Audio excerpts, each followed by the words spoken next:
Denne gangen startet turen på Oslo S. Her kastet jeg meg på Gjøviksbanen og gikk av på Grua. Avstigning høyre side.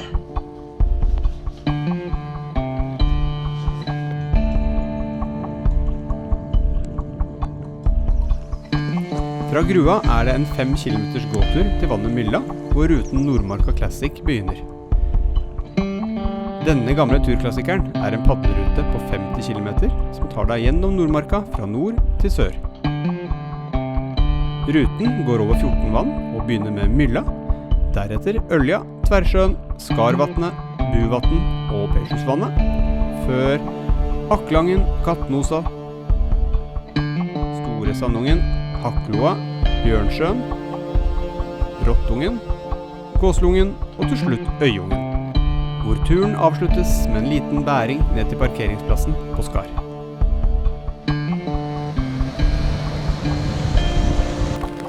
Jeg har gjort noen dårlige klesvalg. Jeg har ikke regntøy. Det skal regne hele dag. Jeg er allerede våt til hunden, og det er 6 grader. Og jeg har heller ikke noe ullundertøy. Så det er bra jobba, Jens. Jeg regner med at jeg klarer å holde meg varm og god ved padlinga. Så jeg må bare komme meg på vannet.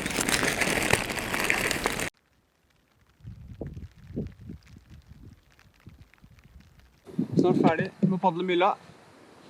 Der er enden der nede.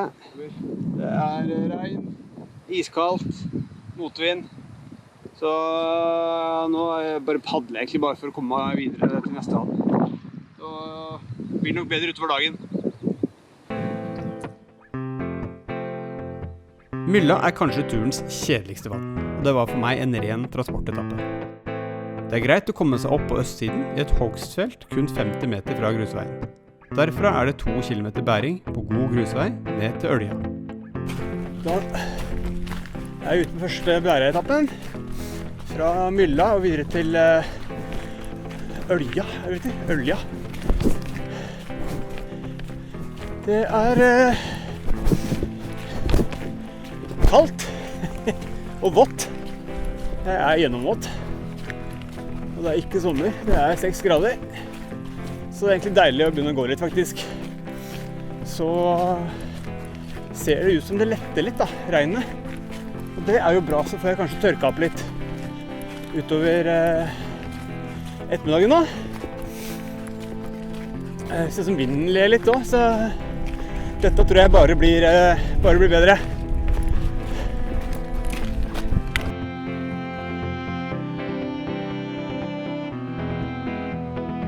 Ølja er et lite vann som egentlig bare skal krysses fra øst til vestsiden til et sted som heter Bristol. Men her hadde jeg kraftig motvind, så jeg valgte å droppe Ølja og fulgte heller grusveien videre til Tversjøen. Det er en fin grusvei å gå på, men fra Mylla er det totalt 5 kilometer med bæring. Om du starter fra Mylla litt sent på dagen, eller dersom du har mange dager på det, kan Ølja være et bra sted for første camp. Her er det blant annet en fin campplass på en odde sør for Bristol.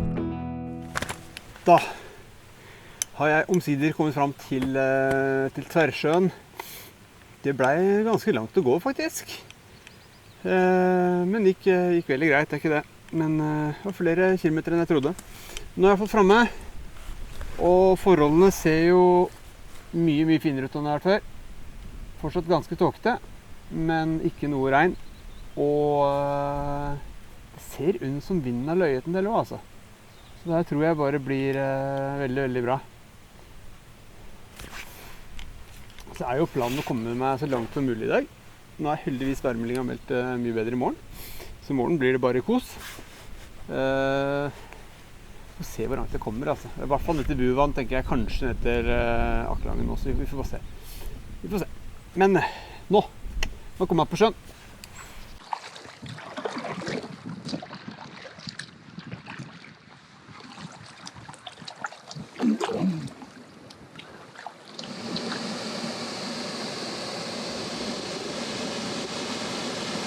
Nå roter jeg fælt. Det er 2 forskjellige stier inn fra veien til Skarvatnet. Nei, hva heter det? Jeg husker ikke hva det heter engang, jeg. Vannet etter Tversjøen. Men jeg måtte snu begge gangene. alt for bløtt, bare myr. Så nå skal jeg prøve en annen taktikk, der jeg følger veien litt lenger nedover.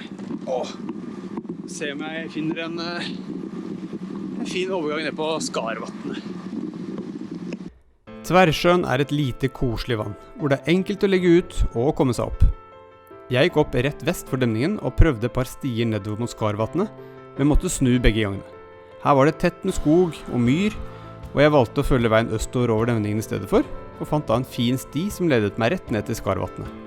Her merket jeg meg også at det er fint å komme seg opp rett ved siden av stien, om en vil korte ned noe på bergen.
Bæringen mellom Skarvatnet og Buvatnet er kort og grei.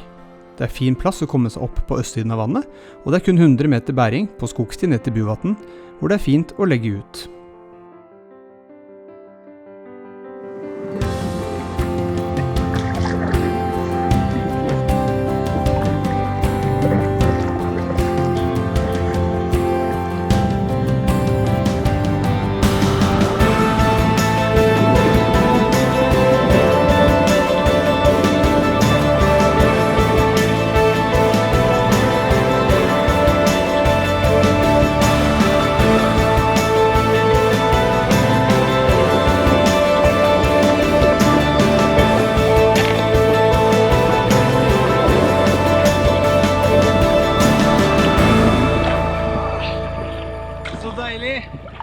Vannet henger sammen.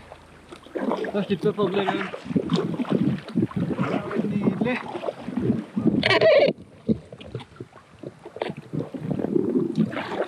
Persjusvatnet. Jeg er ferdig med Buvatn.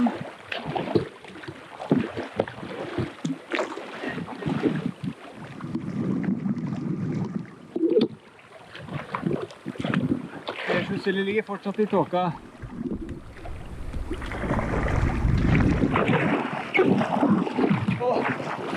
Nå er det sakte. Veldig sakte fremover. Det er ordentlige bølger. Motvidsbølger. Så Persjusvatnet blir en god treningsøkt.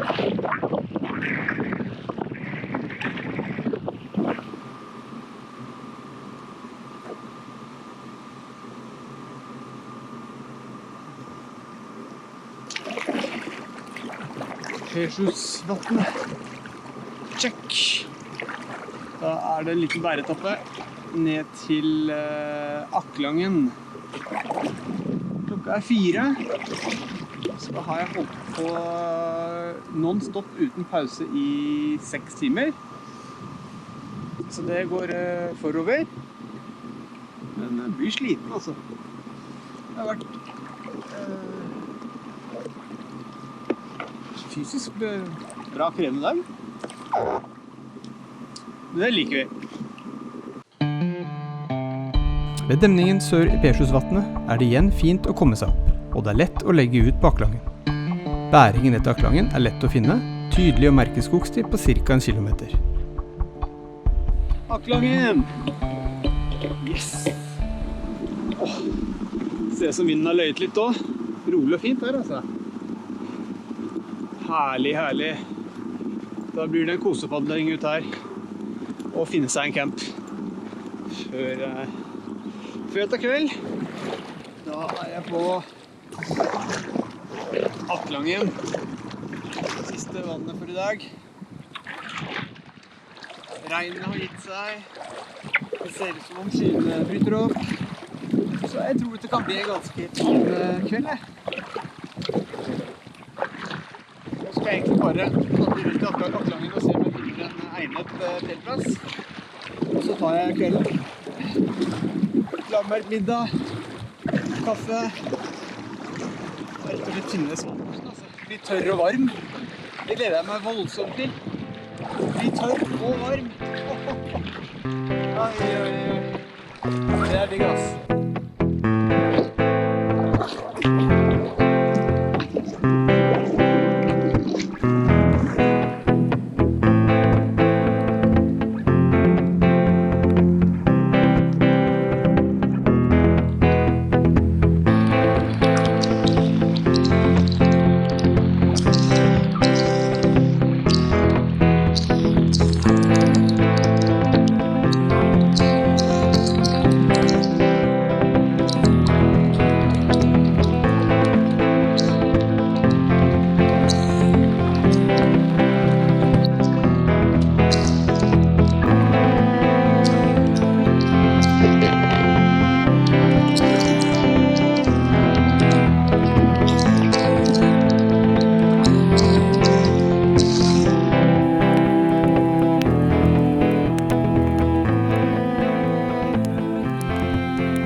For en dag, ass.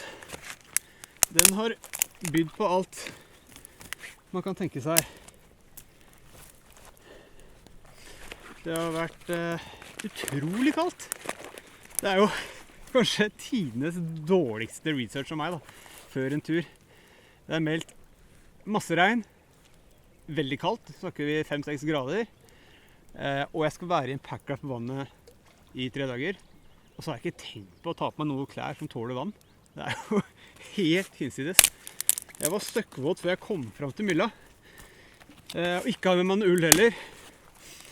Så det er jo bra planlagt, Jens og mann. Men etter å jeg kom fram her til Atlangien, da har jeg padlet, jeg er ikke helt sikker, for jeg klarte å nullstille den GPS-en. Men jeg tipper det er litt over 20 km, par og 20 km kanskje. Og når jeg kom hit, så hadde jeg nesten tørka av. Men så kom det en sånn gedigen regnskur 10 meter fra øya her, som gjorde at jeg ble gjennomvåt igjen. Så nå fyrer jeg meg et bål. Oi! Da får vi et liv i det først.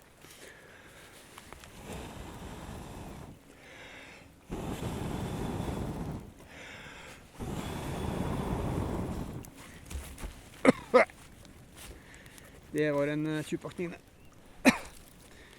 Yes, så nå er jeg nødt til å fyre meg et bål, få tørka litt av klærne mine, så jeg slipper å ta på meg klissvåte klær i morgen. Jeg skal lage meg litt middag, drikke litt kaffe, og så skal jeg faktisk ta en tidlig kveld. Jeg tipper klokka da fort er blitt 9, tenker jeg, når jeg er ferdig med alt det. Så... Men hva skal jeg si om ruta? Det har vært mye mer bæring enn jeg hadde trodd. Jeg hadde sett for meg at man kunne padle mer vann etter vann, men det er det ikke. Det har kanskje vært ganske mye bæring. Men bortsett fra det så har det vært fint, men samtidig så føler jeg at dette har kanskje vært en dårlig dag å kjøre den turen her på, fordi det har vært så mye regn og tåke at jeg har egentlig ikke fått sett noe særlig av naturen. Da har det bare vært fokus om å klare å holde varmen og komme seg fram. Men nå er det meldt bra vær i morgen, så jeg regner med at jeg får en litt bedre tur da. Så ser vi.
Frokost.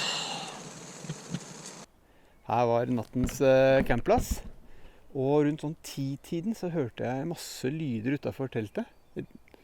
Og da var det faktisk 3 elg, ganske svære, som gikk bare få meter fra teltet mitt, bortover her, og bada over til den der øyene der nede. Så det er tydelig at jeg har valgt teltplass rett i et elgetråkk, av alle ting. Så jeg burde jo tatt fram kamera og tatt noen bilder eller filmet, men jeg turte faktisk ikke lage en lyd. De var så svære. Jeg tenker at hvis det her bestemmer seg for å trampe ned teltet mitt, så har ikke jeg så mye å stille opp med mot det. Så sånn var det.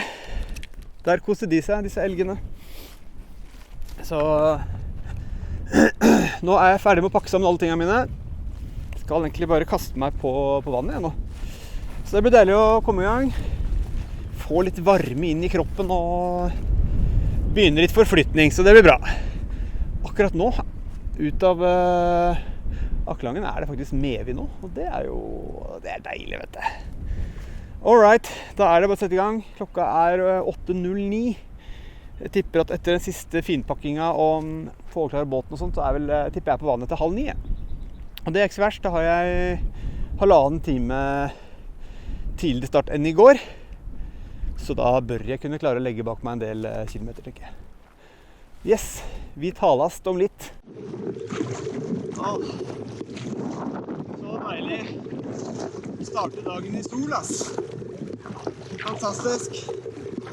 Padler nå mot utkanten av Akkelangen, som går over i Kattemosa. Så det er ikke mange 100 meterne til jeg er i Kattemosa. Da er det en ny bæring ved enden av Kattemosa, ved Kattemosadammen.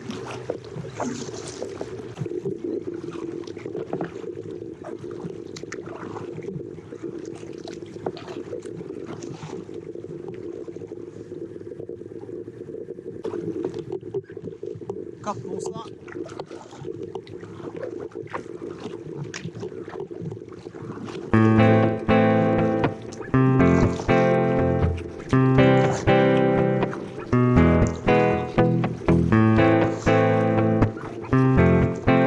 Kattemosa er et stort, fint vann med mange fine teltplasser, spesielt på øynene.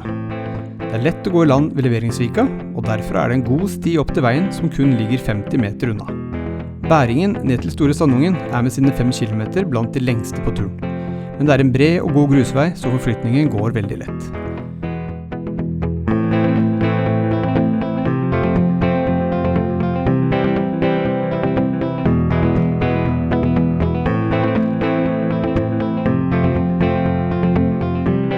Når du kommer frem til Store Sandungen, er det fint å legge ut etter broen ved Sandungsmalet.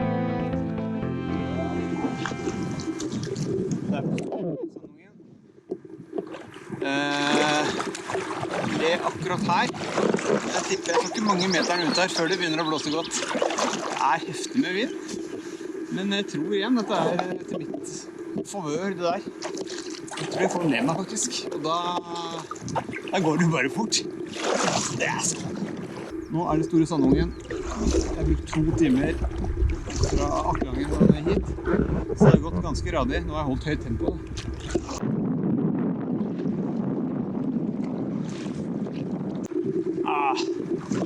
For en lykke, ass! Deilig medvind som gir meg gratis sikkert 2 kilometer i timen. Og sol som skinner. Jeg er varm og god. Ai. Nå begynner turen å ligne noe, ass. Dette her er så deilig. Ai.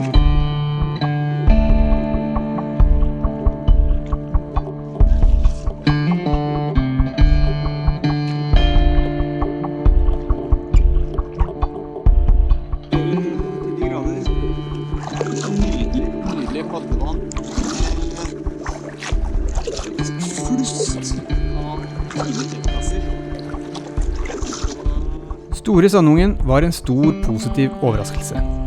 Sørover i vannet, ved Skyskafferodden og Lautangen, padlet jeg forbi de definitivt beste campplassene på hele turen.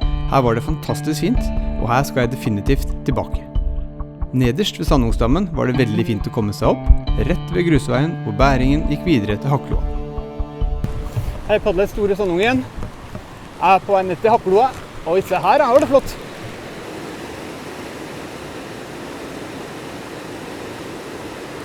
Her kunne man jo padlet med packraften her da. Hei. Nydelig er det nedover. Mye stryk.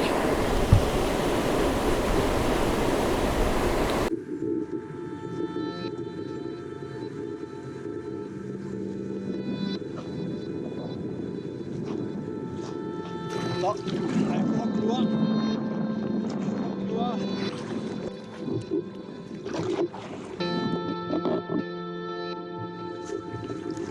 Fra Store Sandungen er det kun 1 kilometer med bæring ned til Hakloa, hvor det er fint å legge ut i Fløtmyrvika.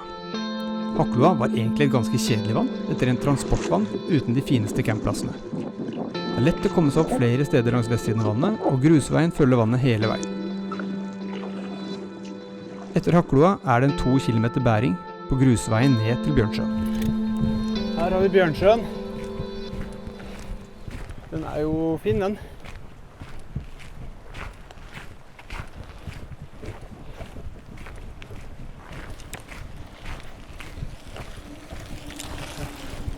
Men det er helt vilt med vind.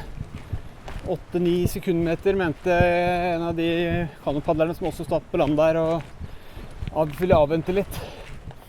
Og det er veldig synd, fordi jeg tror det ville vært et veldig flott vann å padle.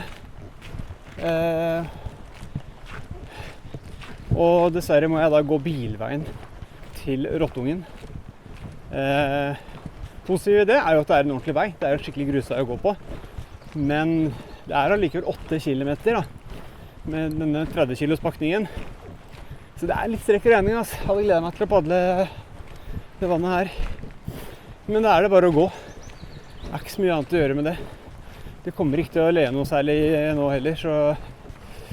Eller løye noe særlig, så... Fader, ass. Sånn er det når man er ute.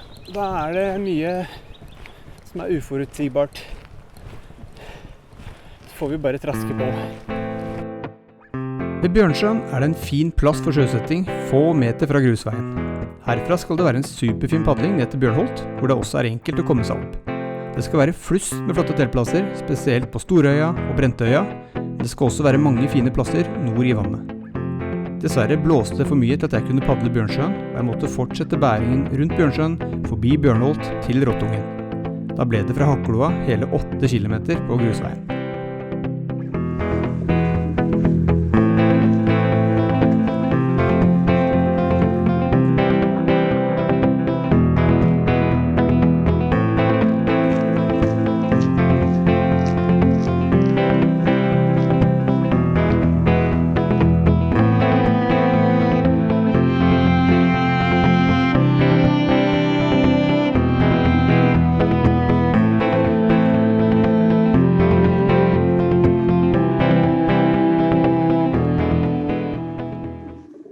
Rottungen.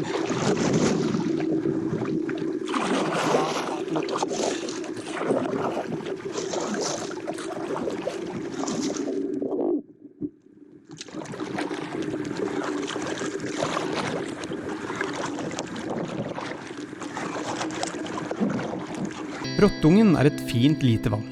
Det er lett å legge ut ved badeplassen rett ved grusveien, og det er også fint å komme seg opp ved demningen på østsiden. Rundt Rottungen er det også mange flotte teltplasser, spesielt langs sør- og østsiden av vannet.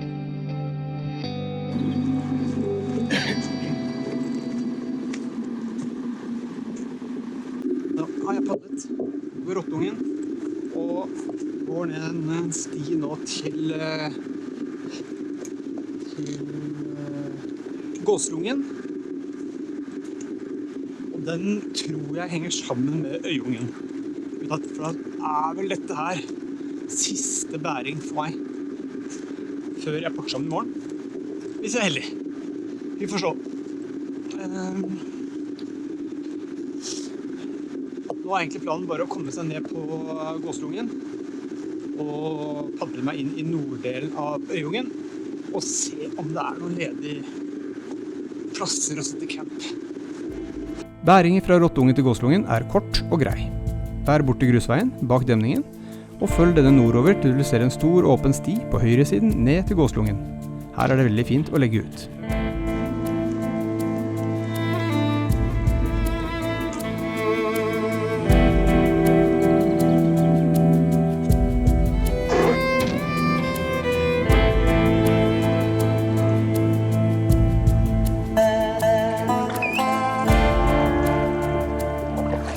Gåslungen et nydelig padlevann. En oase i le bak trærne med trange sund som svinger seg ned til Øyungen. En herlig overraskelse og en nydelig avslutning på turen. Det også et morsomt ministrykk ned til Øyungen som trygt og fint å padle.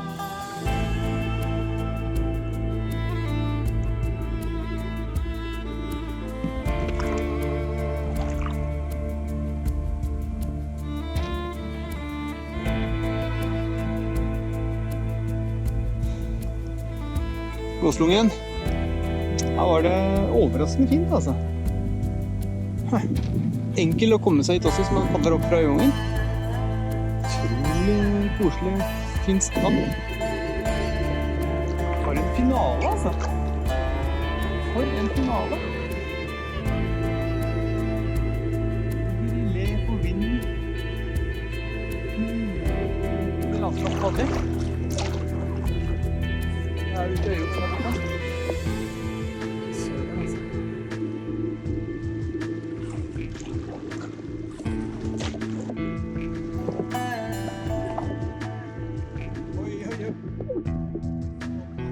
Traff ikke en stein. Hva med her da? Så tar vi den her.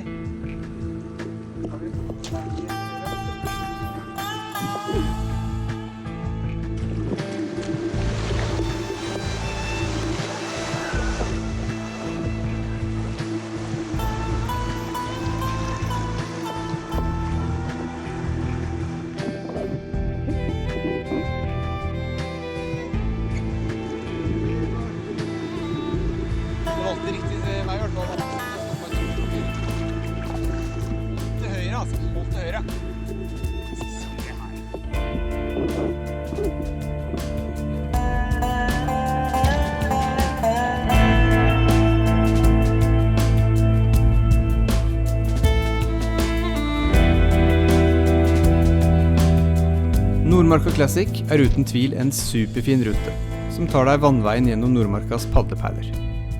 For å få mest ut av turen, anbefaler jeg å sette av minst 4 dager, og ikke stresse deg gjennom ruten. Det mye å se og mye å oppleve. Det en del bæring, men stort sett på gode grusveier, og bæretappene glemmer du det sekundet du kommer deg ut på de flotte vannene, og når du nyter kveldsbålet i camp etter en dag i flott natur.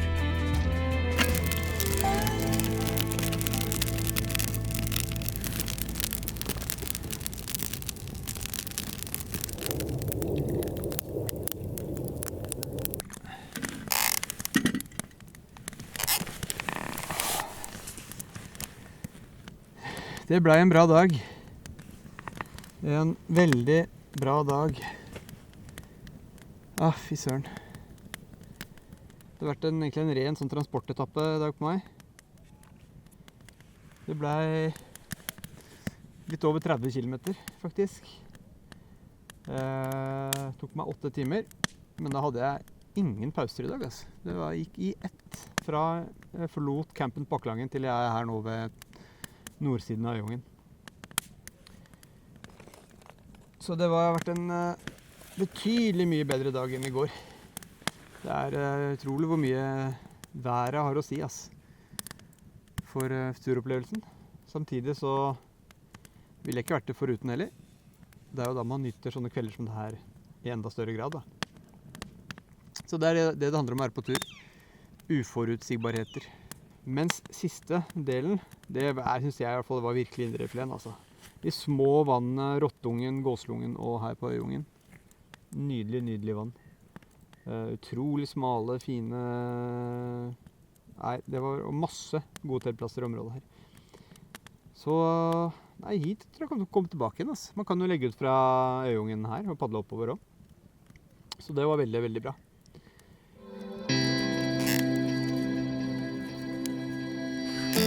opp.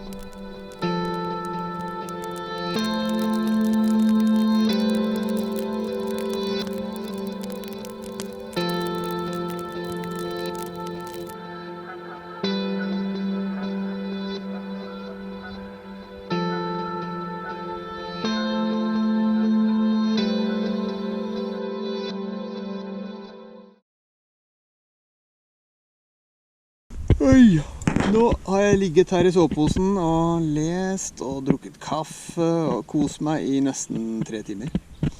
Så nå er det på tide egentlig å bare komme seg opp, komme seg ut, få pakket ned ting. Regnet er veldig sånn av og på, så det regner mye mindre enn det jeg trodde det skulle gjøre, som jo er bra. Så det er vel egentlig bare å få rumpa i gir og komme seg ut.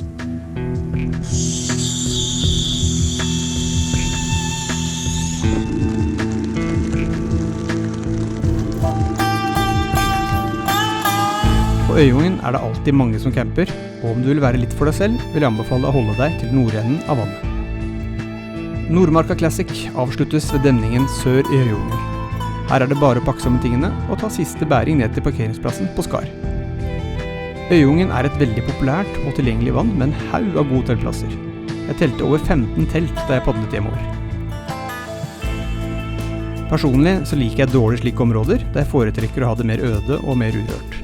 Om du er som meg, så vil jeg anbefale å padle ut til noen av øyene, eller komme deg så langt nord i vannet som mulig.